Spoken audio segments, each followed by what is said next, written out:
Azad Samaj party के राष्ट्रीय अध्यक्ष और नगीना सांसद चंद्रशेखर आजाद गुरुवार 9 जनवरी को एक मामले में सहारनपुर एमपी एमएलए कोर्ट में पेश हुए। इस मौके पर उन्होंने केंद्र और यूपी सरकार पर जमकर जुबानी हमला बोला।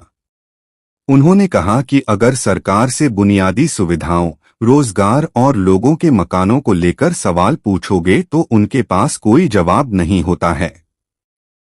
सरकारें जब करने पर आती हैं तो बड़ा बदलाव कर सकती हैं।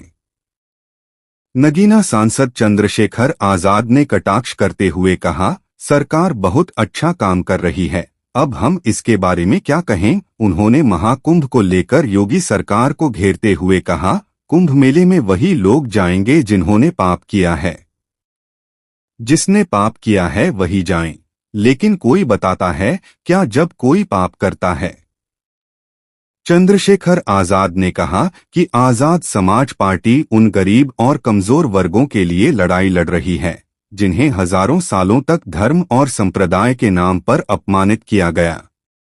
उन्होंने कहा, आज भी मीडिया, पुलिस, प्रशासन और न्यायपालिका कमजोर वर्गों के खिलाफ सख्त नजर आती है। हम उन लोगों को सम्मान दिलाने के लिए संघर्ष कर रहे हैं जिन्हें आजादी के इतने साल बाद भी इज्जत की जिंदगी नहीं मिली है। संभल हिंसा की फाइल दोबारा खोलने के सवाल पर भी चंद्रशेखर आजाद ने तीखी प्रतिक्रिया व्यक्त की। उन्होंने कहा कि जिनका चुनावी एजेंडा ही हिंदू मुस्लिम विभाजन पर आधारित हो, उनसे किसी सुधार की उम्मीद करना बेकार है। आजाद समाज पार्टी के अध्यक्ष ने कहा, अगर नौजवान रोजगार की मांग करेगा तो उसे लाठियां पड़ेंगी। मुजफ्फरनगर में 1,80,00,000 की डकैती का जिक्र करते हुए चंद्रशेखर आजाद ने कहा, वहां एक व्यक्ति को पीट कर मार दिया गया। बागपत के एक युवक को इंसाफ नहीं मिला तो उसने पार्लियामेंट के सामने आत्मदाह कर लिया। मौर्य जी को पुलिस ने पीट कर मार डाला। उन्होंने कहा, उत्तर प्रदेश में हालात बहुत खराब हैं, यहाँ जंगल राज है। मुख्यमंत्री तानाशाही रवैया अपना रहे हैं। उन्हें जो मन में आता है वही करते हैं।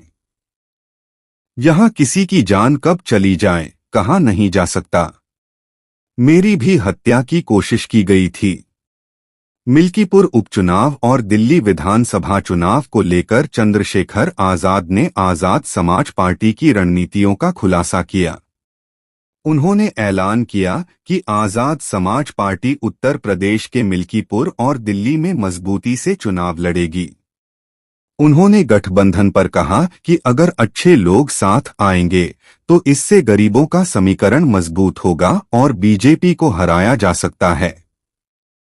समाजवादी पार्टी के वरिष्ठ नेता आजम खान के साथ नजदीकियों को लेकर चंद्रशेखर आजाद ने कहा, अगर इससे किसी को परेशानी है तो यह उनका नजरिया है।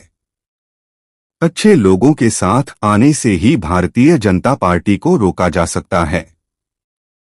चंद्रशेखर आजाद ने कहा कि गरीबों और कमजोर वर्गों की लड़ाई जारी रहेगी। उन्होंने कहा, हम चाहते हैं कि हर व्यक्ति को समाज में सम्मान और बुनियादी सुविधाएं मिलें। सरकार को जवाबदेह बनाने का यह संघर्ष लंबे समय तक चलेगा।